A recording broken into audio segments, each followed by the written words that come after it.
उड़ीसा के एक गांव में बंधु मोहंती नाम के व्यक्ति रहा करते थे। वे बहुत ही गरीब थे और केवल भिक्षा मांगकर अपना व परिवार का पोषण करते थे। ये नित्य सत्संग के लिए जाया करते और इससे इनके मन में संकल्प बना कि जीवन का एकमात्र उद्देश्य है भगवत प्राप्ति करना। इसीलिए ये भिक्षा को भी ज़्यादा महत्व नहीं देते थे। बस पेट भरने के लिए 2-4 घरों से भिक्षा का प्रयास करते, यदि ना मिले तो उपवास कर लेते और एकांत में खूब नाम कीर्तन करते। उन्होंने अपनी पत्नी को भी जीवन का परम लाभ समझाते हुए अपने साथ नाम कीर्तन करने को कहा। अब दोनों पति पत्नी साथ में भजन करने लगे। बंधु के हृदय में विकलता आने लगी कि अब मुझे भगवान जरूर मिलेंगे। अब उन्हें किसी परिवार, मित्र, संबंधी आदि से मिलना अच्छा नहीं लग रहा था।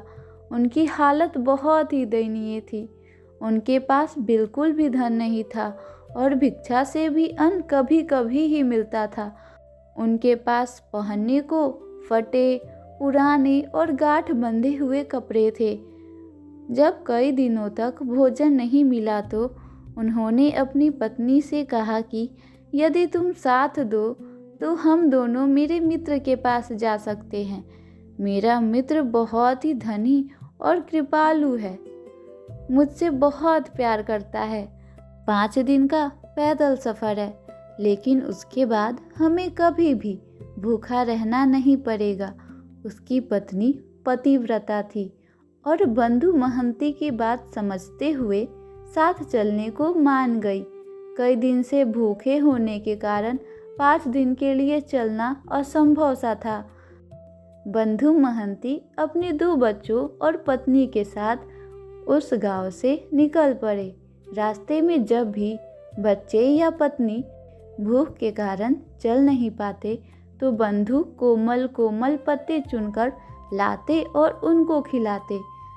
उन्हें कई बार केवल पानी पीकर ही संतोष करना पड़ता और वह सब आगे बढ़ते रहे।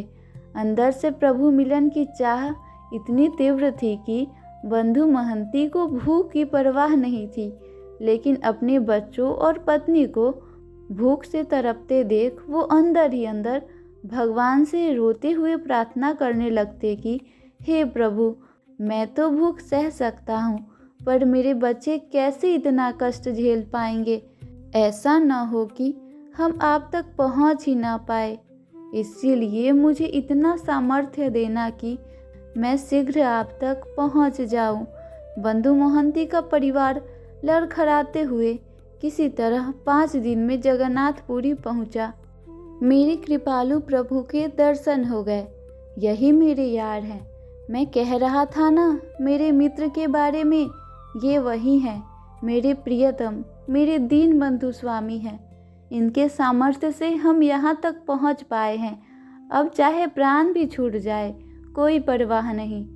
उनकी पत्नी के हृदय में इतना अनुराग तो नहीं था, पर उन्हें इस बात का सुख था कि अब यहाँ भरपेट भोजन मिलेगा और भक्तों का संग भी मिलेगा। आनंद में चलते हुए बंधु और उनका परिवार सिंह द्वार के सामने पहुँचे। पत्नी और बच्चे भूख से व्याकुल थे, पर वह फटे कपड़ों की हालत में एक कोने में खड़े रहे। कोई उन्हें पूछ नहीं रहा था। सिंह द्वार पे बहुत भीड़ थी और कुछ देर बाद मंदिर के कपाट बंद हो गए। बंधु ने अपनी पत्नी से कहा कि मेरे मित्र से बहुत लोग मिलने आए हैं ना, इसीलिए धैर्य रखो। अभी हम पीछे की तरफ चलते हैं। वह सब मंदिर के दक्षिण की ओर, जहाँ जगन्नाथ जी के प्रसाद का धोवन निकलता है, बैठ गए। बंधु ने सबसे कहा कि इस पानी में प्रभु के पात्र धोए जाते हैं। हम अभी इसे ही पीते हैं और कीर्तन करते हैं। हम लोग बहुत भाग्यशाली हैं कि हमें प्रभु का प्रसादी जल पीने को मिल रहा है।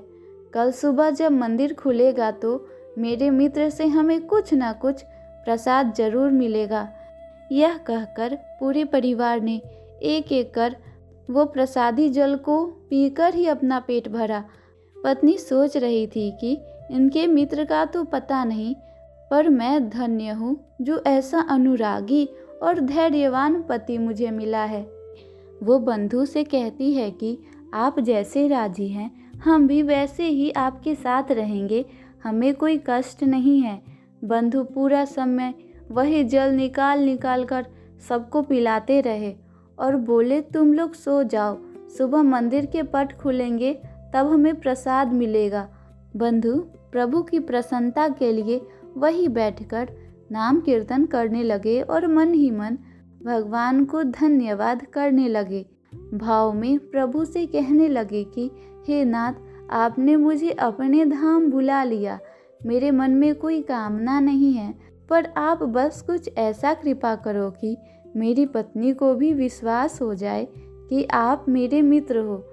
मुझे जितना चाहे कष्ट दो, पर मेरी पत्नी मेरे कहने पर इतना कष्ट सहते हुए यहाँ तक आई है और मेरी ही आज्ञा से भजन कर रही है, कहीं इसका विश्वास टूट न जाए।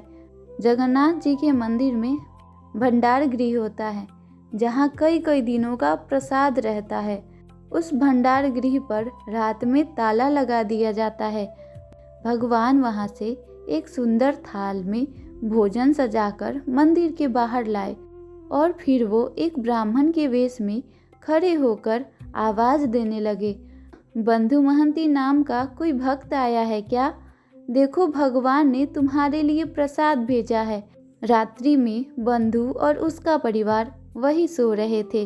अपना नाम सुनकर बंधु उठा और पत्नी से कहने लगा कि कोई मुझे पुकार रहा है क्या?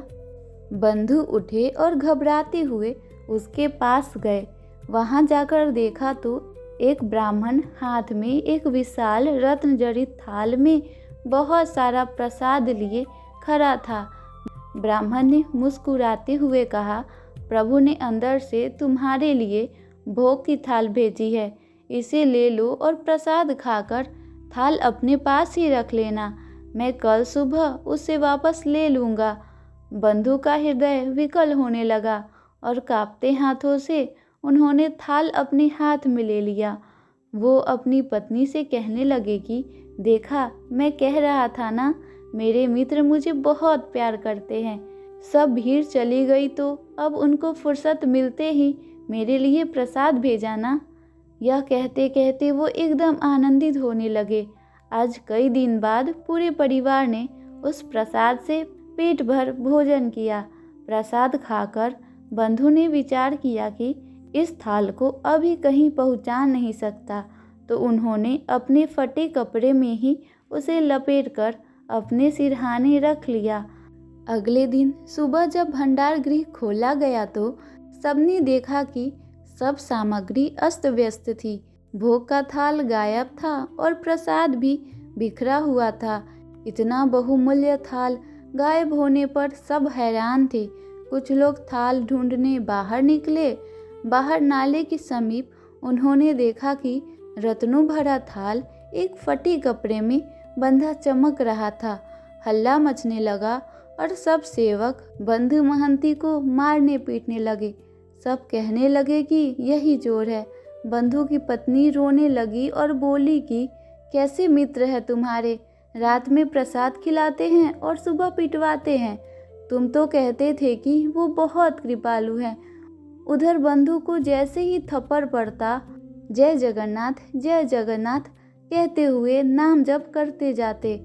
प्रभु अपनी भक्त की स्थिति और धैर्य की ऐसी परीक्षा लेते हैं। कभी ऐसा संयोग बने तो हमें भी सह लेना चाहिए और उसे भगवान की इच्छा मानकर आनंदित होना चाहिए।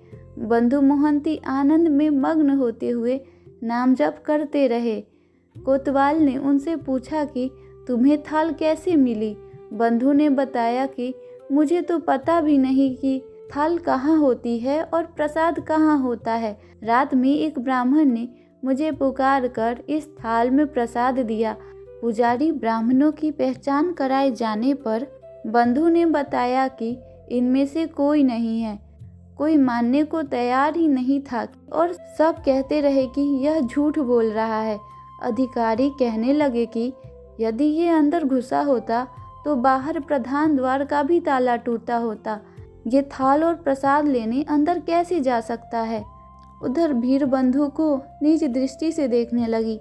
सब कहने लगे कि देखो ये गरीब कैसे जगन्नाथ जी के मंदिर में भी चोरी करने से नहीं रुका। बंधु मन में हंसने लगे और प्रभु की लीला देखकर प्रसन्न होते रहे। वह अपनी पत्नी की दशा देखकर प्रार्थना करने लगे कि प्रभु मुझे तो आपकी हर चाल पता है, लेकिन आपकी कृपा पर मेरी पत्नी को अविश्वास मत होने देना। उधर दूसरी तरफ पुरी के राजा प्रतापरुद्र गहन निद्रा में थे। प्रभु उनके सपने में आए और कहने लगे, तुम यहाँ चैन से सो रहे हो? बाहर मेरे भक्त को चोर कहकर दुख दिया जा रहा है। तेरे कर्मचारी मेरी भक्त की पूजा ना करके उसे गालियाँ दे रहे हैं, उसके साथ मारपीट कर रहे हैं। मैंने रात में स्वयं उसे अपनी भोग के थाल में प्रसाद दिया था। वह मेरा प्रेमी और परम भक्त है। जल्दी जाओ और उसे क्षमा मांगो। तुम्हारे राज्य में यदि ऐसे भक्त का अपमान हुआ तो मैं तुम्हें दंड दूंगा। प्रभु की भी विचित्र लीला है। एक तरफ भक्त को पिटवा रहे हैं और दूसरी ओर राजा से उनकी पूजा करने को कह रहे हैं। प्रताप रुद्र जी को आज्ञा करते हुए प्रभु कहने लगे, मेरा आदेश है कि आज से मेरे मंदिर में संपूर्ण हिसाब किताब का अधिकारी वह होगा। उसके दस्तखत से ही मेरे पूरे मंदिर की व्यवस्था चलेगी। यह कहकर भगवान अंतर ध्यान हो गए। राजा तत्काल मंदिर की ओर भागे। वह पहुंचते ही उन्होंने बंधु महंती को साष्टांग प्रणाम किया और हृदय से लगाकर उनसे क्षमा मांगने लगे। सबके सामने उन्होंने घोषणा कर दी कि जगन्नाथ जी का सीधा आदेश है कि आज से मंदिर का पूर्ण अधिकारी यही होगा। इसी के दस्तखत से मंदिर की सब व्यवस्था चलेगी। बंधु वही अपने फटे पुराने कपड़ों में हाथ जोड़कर दैन्य भाव से खड़े रहे। राजा ने उनसे कहा कि प्रभु ने जो आदेश दिया है कृपया आप उसे स्वीकार करें। आज भी जगन्नाथपुरी में बंधु महंती जी के वंशज मंदिर की सेवा करते आ रहे हैं और सारा हिसाब किताब उन्हीं बंधु महंती जी के वंशज संभालते हैं। तो मित्रों, आशा करती हूँ कि आज की ये सच्ची कहानी आपको पसंद आएगी। अगर आपको ऐसी और भी कहानियाँ सुननी हैं तो कृपया करके साक्षात भक्ति चैनल को लाइक करें, सब्सक्राइब करें और जय जगन्नाथ कमेंट करें। धन्यवाद।